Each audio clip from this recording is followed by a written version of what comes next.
할렐루야. 하나님은 살아계십니다. 살아계신 하나님께서 오늘도 역사할 줄 믿습니다. 아멘.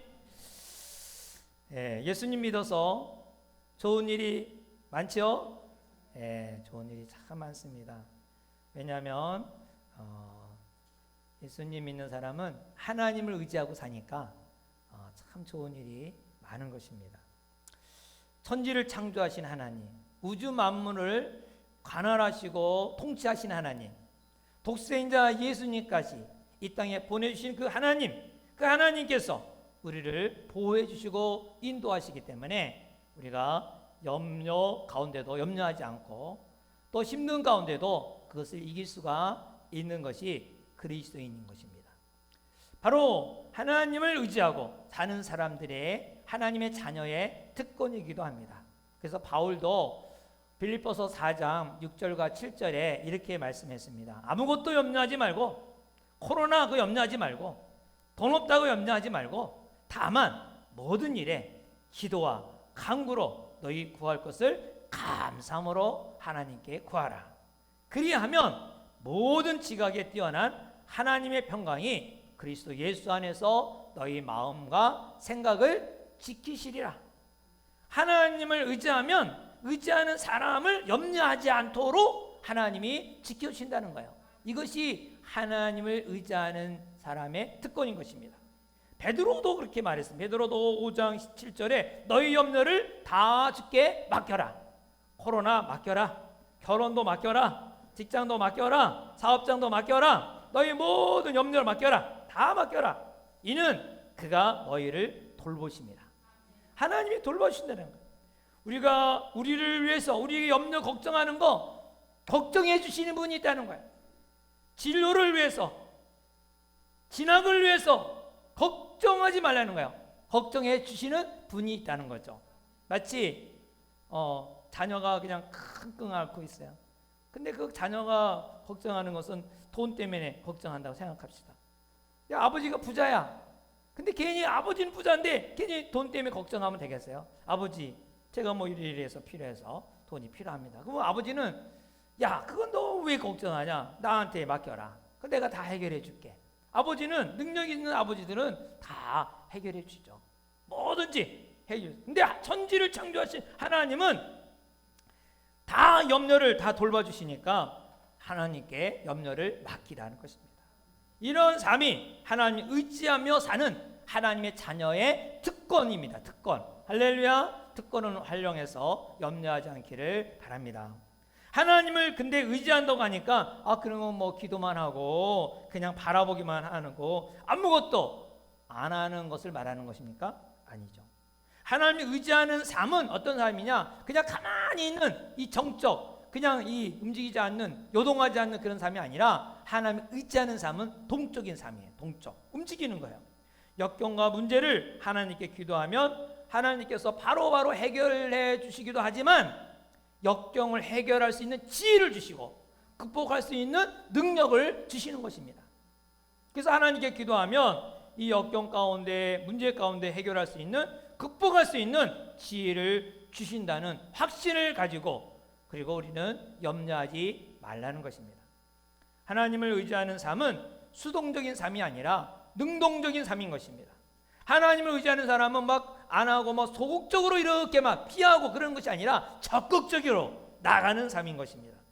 무엇이 하나님의 뜻인가? 기도하면서 그 문제를 극복하고 해결해 나가는 이 체험하는 삶이죠.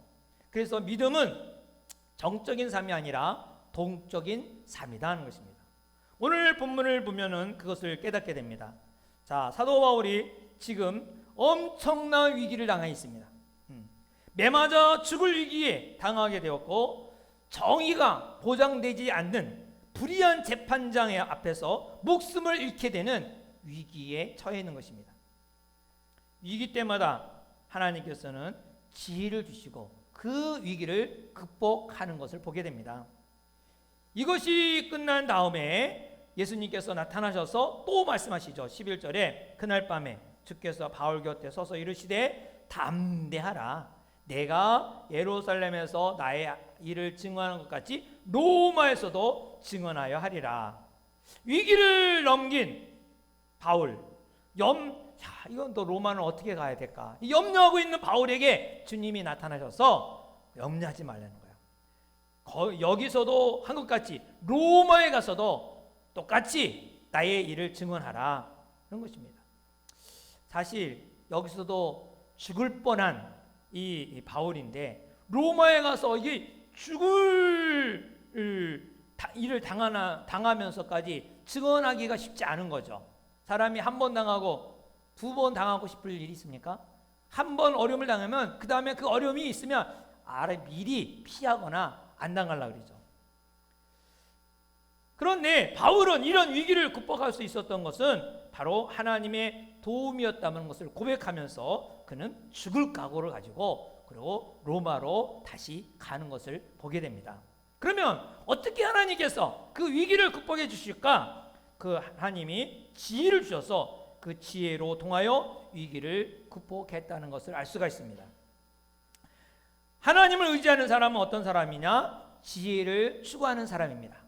하나님을 의지하는 사람은 지혜로운 삶을 사는 사람입니다. 그러면 지혜로운 삶은 어떻게 살 수가 있을까요? 지혜로운 삶은 바로 하나님이 주신 것을 활용하는 사람이 지혜로운 삶입니다. 하나님께서 바울에게 주신 것이 있는데 그것이 바로 로마 시민권입니다.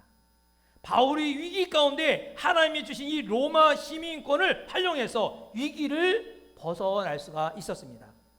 오늘 본문 배경을 살펴보면 바울이 성전에 이방인을 데리고 들어갔다가 나왔다고 폭도들에 의해서 오해를 받아 매맞아 죽게 되었습니다.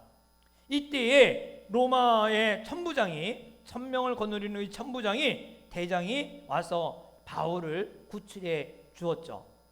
바울은 자기를 죽이려는 그 사람들을 향하여 그냥 피하지 않고 복음을 전할 기회를 생각하고 그 징계에서 지금 복음을 외치기 시작합니다. 그래서 이 자기가 사실은 바리새인이었고 또 자기는 가말리엘 문화생이고 그리고 자기는 율법에 능한 사람이면서 하나님에 대한 열정이 있는 사람이다, 너같이럼.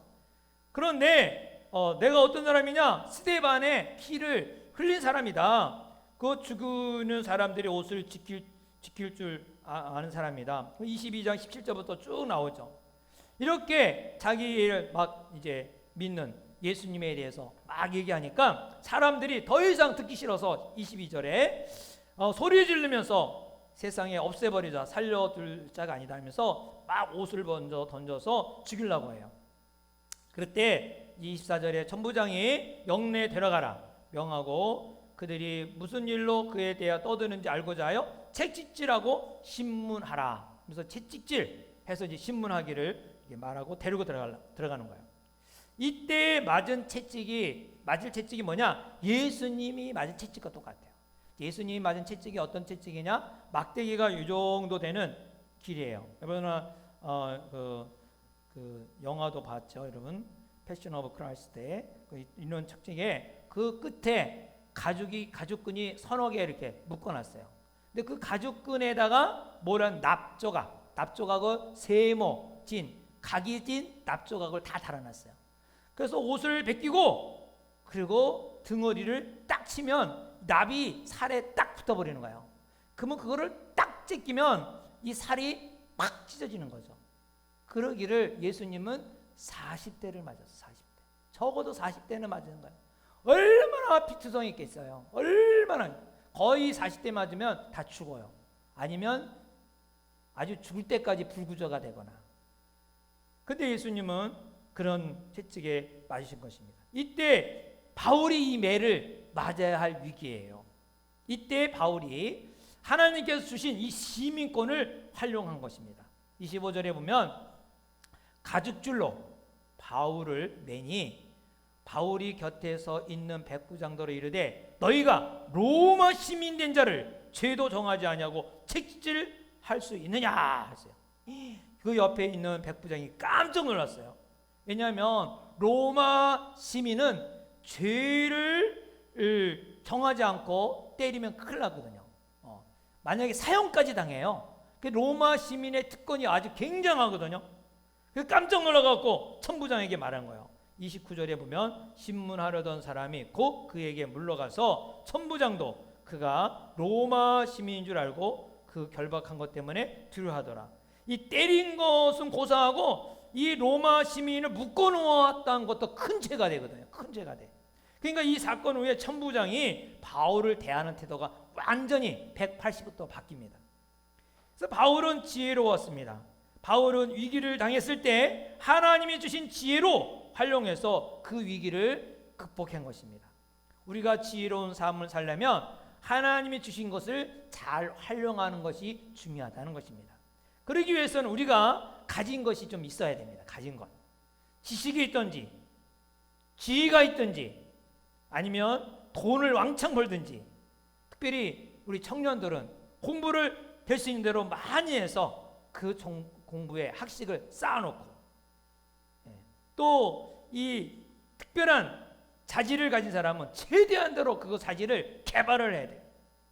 그래서 여러분들이 가진 이 영향을 최대한도로 발휘하고 그 가지고 있는 자질을 최대로 개발해서 활용하는 것입니다. 그거 위기를 닥쳤을 때 그것을 가지고 주님을 위해서 쓰시기를 바랍니다. 이렇게 말하면 하나님은 그러면 가진 사람만 사용하시는가? 너무 억울하다. 일부 예배 때는 어르신들이 많이 왔기 때문에 나같이 늙은 사람들은 안 쓰는가? 뭐 그렇게 소외감을 가질 수도 있어요. 그러나 안 그렇습니다. 하나님은 안 가진 사람도 잘 써요. 근데 꼭 잊지 말 것은, 우리가 가진 것이 없어서 쓰는 것이 아니라 가진 것이 없는데도 불구하고 쓰시는 하나님이시다 하는 것입니다. 사실 성경에 보면 우리 또 주변에 일하는 사람들을 보면은 없는 분들 하나님이 더 크게 쓰시는 것을 봅니다. 가진 것이 없기 때문에 누구만 의지합니까? 하나님만 의지할 수밖에 없어요. 하나님만 의지하니까, 가진 것이 없는 사람은 하나님을 의지하니까 하나님이 더 쓰시는 거예요. 그래서 교회에서도 보면 경제적으로 어려운데도 헌금을 더 많이 하는 사람들, 시간적으로 바쁜데도 교회 일을 더 많이 하는 사람들, 몸이 약한데도 불구하고 더 많이 봉사하는 것. 왜? 하나님 아니면 나는 살 수 없습니다. 이러한 신앙 고백이에요. 없는 분들이 하나님께 더 하는 것입니다. 없기 때문에 하나님을 의지하는 것이죠. 시간도 물질도 몸도 내가 아무것도 없는데 내 이 모임이라도 드려야겠다. 없으니까 요거라도 드려야겠다. 없으니까 이거라도 해야겠다. 이렇게 의지하는 거죠. 그러나 없기 때문에 쓰는 것이 아니라 없는데도 불구하고 하나님은 쓰신다는 것을 꼭 잊지 않기를 바랍니다. 사도 가운데 없는 가운데 쓰임받는 사람이 있어요. 누구죠? 베드로. 베드로는요 학위도 없어요. 학위도 없어. 베드로는 경제적 여유도 없어요. 베드로는 사회적 지위도 없어요. 이런 사람을 하나님이 쓰셔서 베드로를 교회의 주춧돌로 사용하셨어요. 교회에 내 신앙 고백 위에 교회를 세우겠다. 우리 개신교들은 다 베드로의 신앙 고백, 그 고백, 베드로 고백한 그 고백 위에 교회가 세워지고, 이 가톨릭 교회에서는 베드로가 교황 1대 교황, 시작이 베드로로 시작을 해요. 교회가. 그러니까 하나님이 얼마나 크게 쓰셨습니까? 그러나 성경을 쓰는 데는 베드로가 큰 역할을 하지 못한 것을 봅니다. 성경을 많이 쓴 사람은 공부를 많이 한 누구? 바울이죠. 신약 성경의 거의 반을 13권을 기록했어요. 또 아주 긴 장을 기록한 사람이 있는데 바로 누가요. 누가는 의사예요. 의사는 공부 많이 했겠죠. 그래서 누가복음, 요한복음 보면은 장문이 참 길어요. 또 모세도 궁중에서 얼마나 공부를 많이 했어요. 그리고 모세를 통하여 모세오경이 그 엄청난 분량이 기록된 것을 보게 됩니다. 하나님께 쓰임받기 위해서는 있는 사람도 필요하고 없는 사람도 필요하다는 것이죠. 저는 바라기는 여러분이 가진 것이 많아서 주님이 그것을 쓰기 원한다면 그 가진 것을 바칠 수 있는 성도가 되기를 바랍니다. 그런데 성도들에게 이 돈을 많이 벌게 마음 놓고 기도할 수가 없을 때도 있어요. 왜냐하면 돈을 왕창 벌어서 한두 사람이 우리 교회 건축 대출한 거 깨끗이 갚아보면 좋겠다 생각하지만 사람들은요, 돈을 벌면 어떻게 합니까? 신앙을 다 떠나요. 또 교회까지 떠나. 이상하게. 어떤 분은 아픈 것을 낫게 기도하려고 하다가도 망설일 때가 있어요. 아프니까 하나님을 전적으로 의지하는데 만약에 건강은 뭐 있어요? 돈 벌러 가야겠다, 놀러 가야겠다, 골프 치러 가야겠다, 또 이렇게 할 거 아니에요.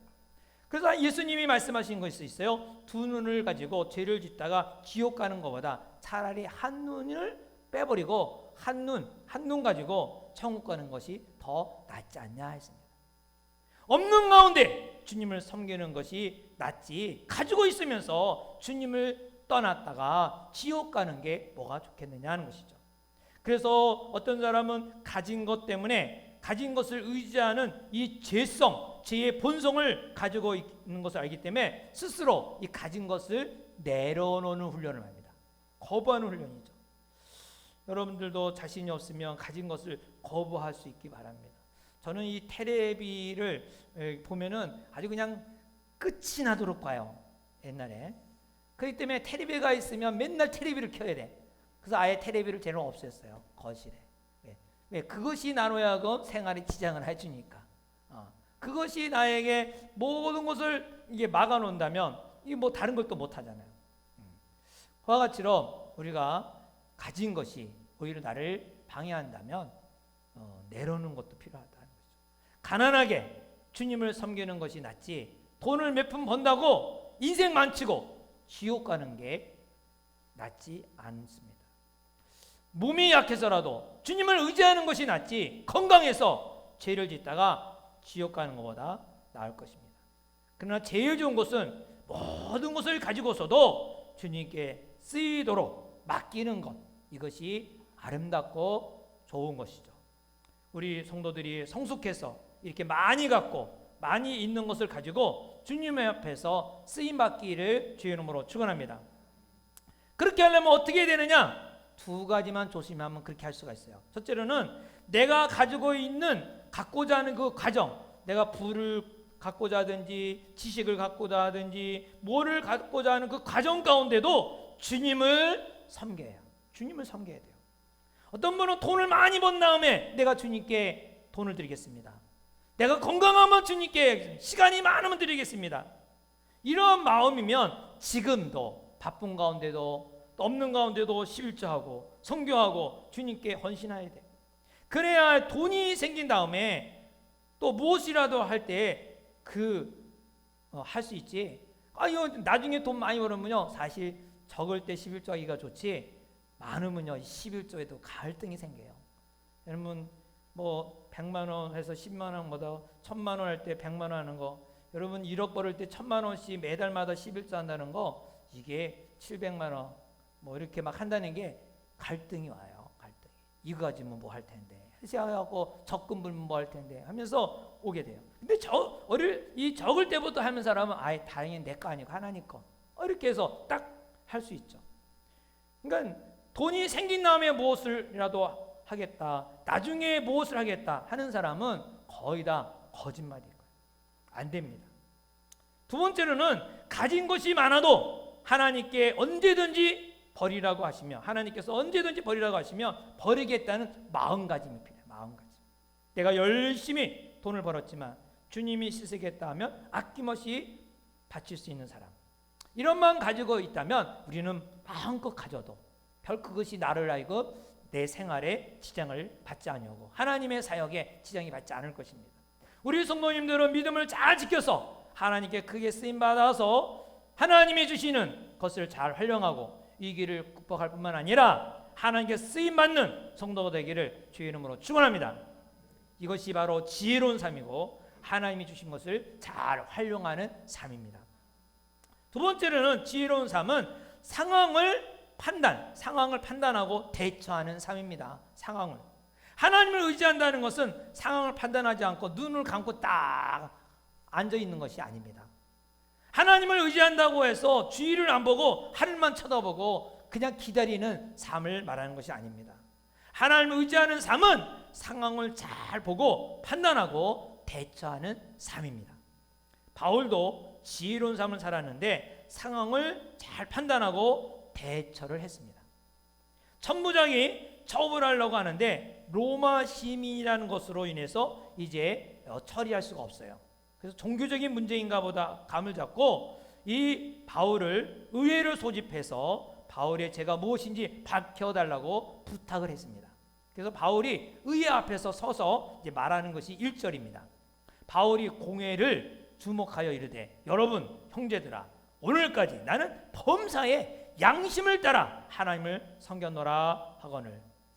이렇게 말하니까 대제사장들에게 또 제사장들 옆에 있는 사람들이 엮겁게 들린 것 같아요. 그래서 2절에 대제사장 아나니아가 바울 곁에 서 있는 사람들에게 그 입을 치라 이렇게 명령했어요. 그래서 그 옆에 있던 바울이 옆에 있던 사람이 바울의 입을 딱 치니까 아마 이가 부러질지 얼마나 세게 피가 날지 모르겠지만 이게 입이 좀 얼얼했겠죠. 여러분 치과에 다녀보시면 알겠지만 이 치과에 가고 이게 얼마나 아프겠어요. 정말 앓든이를 받는 것 같다는 말이 참 이해가 되죠. 얼마나 아프니 밥도 못 먹고 이는 부어가고 막 그럴 때 얼마나 그보다 더 아픔을 걱정을 있으니까 화가 확 난 거야. 그래서 바울의 애성품이 얼마나 급한 상태에 확 나갖고 3절에 이렇게 말하는 거예요. 바울이 이르되 회칠한다며 하나님이 너를 치시로다. 네가 나를 율법대로 심판한다면서 앉아서 율법을 어기고 나를 치라 하느냐. 막 화를 내면서 막 큰 소리를 쳤어. 이 과격한 말을 하니까 옆에 선 사람이 어안이 벙벙했어요. 그래서 4절에 곁에 선 사람이 말하되 하나님의 대제사장을 네가 욕하느냐. 바울이 아이고 내가 실수했구나, 내가 혈기를 부렸구나 하면서 5절에 또 얘기합니다. 바울이 이르되 형제들아 나는 그가 대제사장인 줄 알지 못하였노라. 기록하였으되 너희 백성의 관리를 비방하지 말라 하였느니라 하더라. 아마도 바울이 예루살렘에 20년 만에 이 제사장들 이들과 만났기 때문에 누가 지금 제사장인지 잘 몰랐거든요. 중간에 방문은 교회 개신교 지도자들을 만났지만 이 유대교 지도자들을 만난 적이 없어요. 이 대제사장 아나니아라고 했는데 이 아나니아는 역사를 보면 서기 63년도에 제사장이 된 것을 보게 됩니다. 이 아나니아는 돈도 많고 권력을 위해서는 폭력을 다 쓰는 그런 사람으로 알려진 거예요. 지금으로 말하면 마피아 두목 같은 사람. 바울이 이러한 상황을 직감하고 그리고 여기서 정당하게 재판을 받을 수 없겠구나. 위기 상황이죠. 바울에게 있어서 종교적인 문제로 결론이 내리면 천부장은 손을 안 대요. 손 씻고 떠나요. 그러면 이 천부장이 손을 씻으면 바울은 이제 어떻게 해요? 종교적인 문제로 예수님처럼 십자가에 처참하게 죽이든가 아무 그냥 개죽음을 당하게 될 거예요. 위기죠. 그래서 바울이 이 상황을 판단하고 어떻게 대처하는지 알아요? 6절에 이렇게 말합니다. 바울이 그중 일부는 사두개인이요 다른 일부는 바리새인 줄 알고 공회에서 외쳐 이르되 여러분 형제들아 나는 바리새인이요 또 바리새인의 아들이라 죽은 자의 소망 곧 부활로 말미암아 내가 신문을 받노라. 바리새파와 사두개파는 신앙적으로 큰 차이가 있었습니다. 바리새파는 우리와 신앙이 좀 비슷해요. 그래서 바리새파들은 부활도 믿고 영도 믿고 이런 거는 다 믿었어요. 바울은 이것을 이용해서 나는 부활로 말미암아 지금 신문을 받고 있다 이렇게 말하니까 이 바리새파가 생각하기에 바울은 우리 쪽 사람이야. 그래서 동정표를 얻었게 됐어요. 근데 반대파의 이 사두개파는 이 부활도 안 믿고 또 이 영도 안 믿으니까 아니 이방인을 데리고 성전을 모독하더니 이제는 이단 사상을 가지고 있구나 하고 더 야단쳐요. 막 분을 더 내고 소동을 치는 거죠. 그래서 10절에 그 분쟁이 생기니 천부장은 바울이 그들에게 찢겨질까 하여 군인을 명하여 데려다가 무리 가운데서 빼앗아 가지고 영내로 들어가니라. 할렐루야. 그래서 바울의 재판이 그냥 흐지부지 되고 말았어요. 바울은 위기를 모면하게 된 것이죠. 상황을 잘 판단하고 대처한 것이죠. 하나님을 의지하는 삶은 눈 감고 가만히 앉아 있으라는 것이 아닌 것입니다. 눈을 더 크게 뜨고 상황을 정확히 판단하고 대처를 하는 것이 하나님을 의지하는 지혜로운 삶인 것입니다. 성도들 가운데 상황 판단이 모자라서 가끔 고생하는 분들이 참 많이 있습니다. 예를 들어서 10대 티네이저 자녀를 둔 부모들은, 이 티네이저들은 이 호르몬이 이제 막 작동이 돼서 애들 방에 가면 냄새가 얼마나 납니까? 막 신체 변화가 막 급성장하고 정신적인 것도 막 급변하게 바뀝니다. 변화가 오죠. 그리고 애들도 애들 나름대로 내가 누군가 하고 막 고민을 하고요. 그리고 부모로부터 독립하고 싶어하는 욕구가 생기고요. 그런 막 여러 가지가 이제 갈등이 생깁니다. 그것이 다 성장의 과정이거든요. 이 과정에서 부모의 가치관에 대해서 회의를 품고 부모님의 행동에 대해서 불순종도 하죠. 막 들어받기도 하고 막 그럴 때가 있어요. 부모님 가운데 이러한 상황을 잘 판단해야 되는데 10대의 마음을 모르고, 아니 얘가 초등학교 때는 잘 말을 듣더니 왜 이렇게 좀 커가면서 더 오히려 더 말 잘 들어야 되는데 말을 안 들어? 그러면서 더 이 초등학교처럼 더 딱 잡아서 그냥 딱 이끌고 가려고 하는 거예요. 여러분, 그 자녀가 그렇게 지금 성장하는 과정인데 그게 되겠어요? 아주 어려워집니다. 자는 자는 대로 잘해보려고 하고 부모는 그걸 또 막고, 그러니까 막 서로 분노가 생기고 욕구 불만이 생기고 꽁 하고 있다가 집을 나가버리든지 아니면 대학에 가면 꼭 그 부모하고 멀리 있는 곳으로 가서 대학을 가버립니다. 골라가버리죠. 왜? 이 상황이 판단이 안 되니까. 부모하고 있는 것이 싫은 거죠. 부부 가운데도 상황이 판단을 못하는 분이 있어요. 특별히 우리 중년 남자들은 상황 판단을 잘 못할 때가 있죠. 다 그런 건 아니지만 나이가 먹으면 먹을수록 아내의 위상이 자꾸 높아져요. 아내가 살림을 다 하죠. 경제권을 다 잡고 있죠. 그러다 보니까 자녀들은 아버지보다 어머니와 더 가까워요. 이런 배경을 삼아 한 해, 두 해 경련이 쌓이면 이제 아내들이 자기 주장을 하게 되고 자기 의견을 내기 시작합니다. 그러면 좀 신령한 남편 같으면 상황을 잘 깨달아서 잘 이렇게 조치를 해야 되는데, 아니 결혼 초기에는 고분고분하다가 이 아내가 왜 이렇게 억세졌어? 말끝마다 코를 닳고 왜 큰 소리 내는 거야? 그래서 내가 더 잡아야지.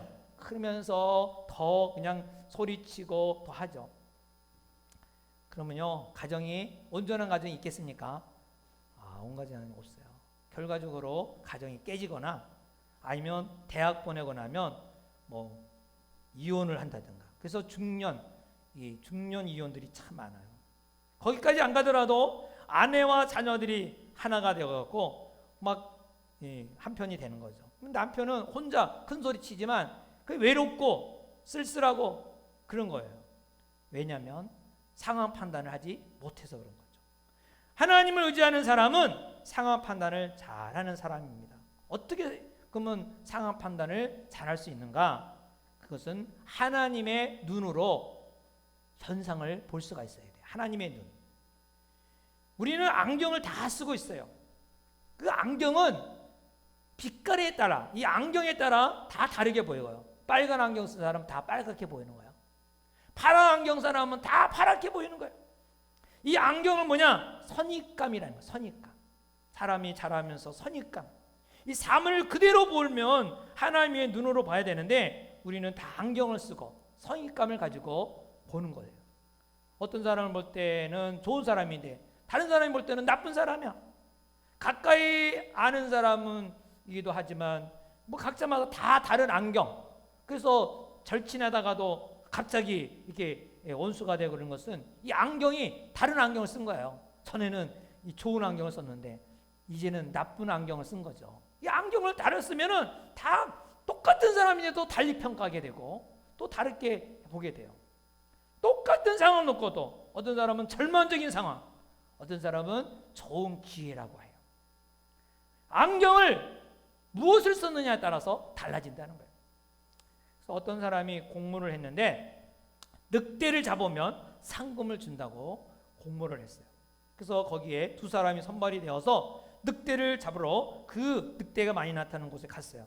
하루 종일 낮에마다 이렇게 다녔는데 늑대가 없는 거예요. 그래서 저녁에 돼서 텐트를 치고 잠을 자는데 한 사람이 느낌이 이상한 거예요. 그래서 막 딱 문을 열고 이렇게 보니까 그 텐트 문을 열어보니까 늑대가 한 50마리가 주위를 꽉 바짝바짝 하고 있는 거야. 야, 큰일 났다, 죽겠다, 우리 죽겠다, 야. 그러니까 그 한 친구가 눈을 딱 보더니 야, 대박이다, 돈 벌었다. 한 마리씩 다 돈이니까 얼마나 돈을 했습니까?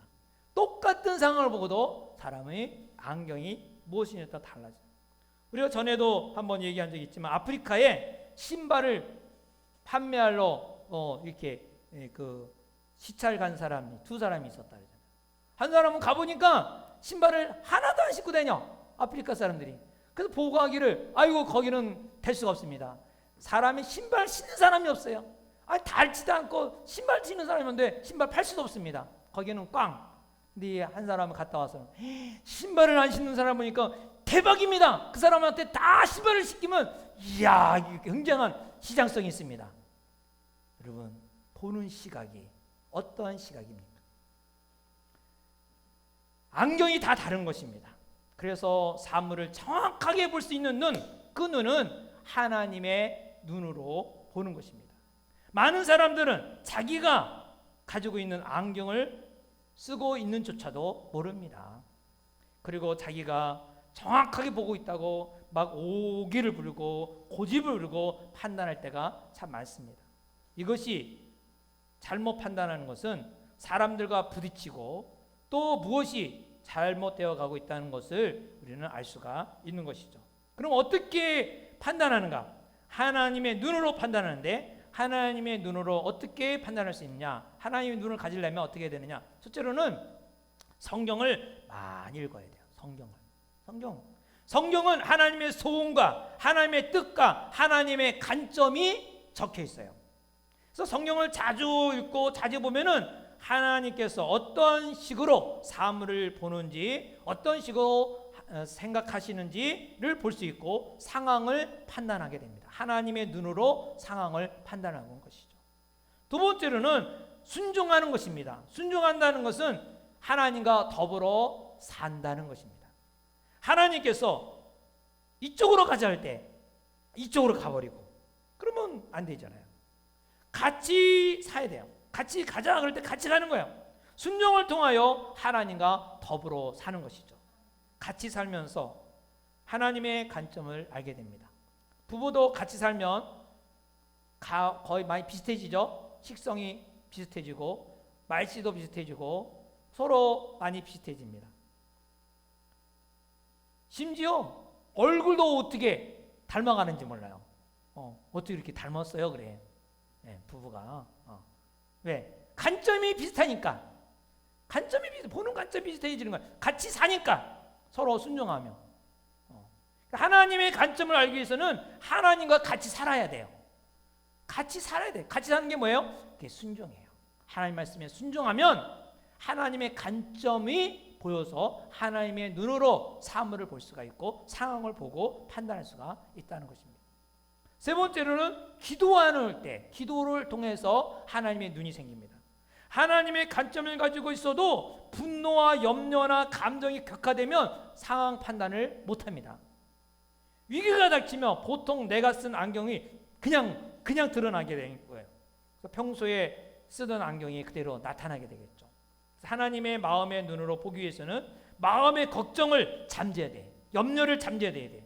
너희 마음의 염려를 맡겨라 그러잖아요. 그래서 마음속에 두려움을 내쫓고 마음속의 염려를 물리치고 그것은 기도할 때, 기도할 때 물리치죠. 너희 모든 염려를 맡기고 감사와 기도를 아뢰라 그랬잖아요. 기도하는 거예요. 그러면 하나님의 눈으로 보게 되는 거지. 그러기 위해서는 이 기도의 시간이 필요해. 기도의 시간. 바로 하나님께 순종하는 삶을 살려면 적어도 하루에 20분이 시작하는 매일같이. 저는 평신도도 20분 아니라 1시간 해야겠다. 근데 1시간까지 하기는 참 어려운 것 같아요. 대부분 보면은 20분 하기도 참 어려워요. 그러나 20분 정도. 20분 왜 중요하느냐? 20분 정도 지나면 이 마음의 염려와 분노, 이 욕망들을 잠재우는 시간이 20분이에요. 막 화났다가도 20분만 가만히 주님께 기도하고 또 이렇게 쭉 시간이 지나면 20분이면 어느 정도 다 이렇게 가라앉아요. 그때에 하나님의 눈으로 볼 수가 있어요.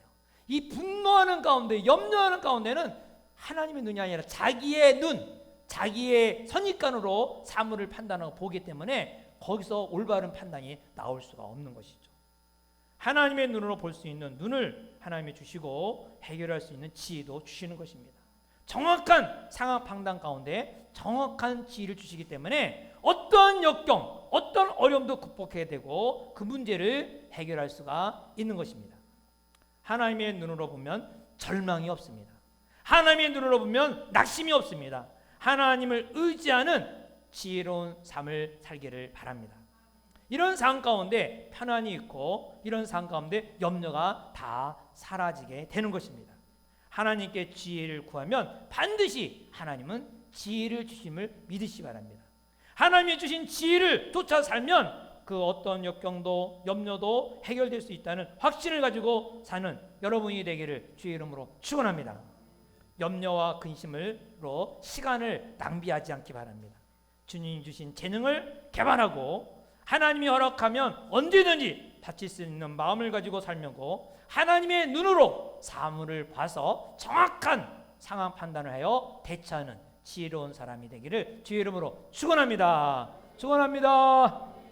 기도하겠습니다. 다 같이 한 마음으로 기도합시다.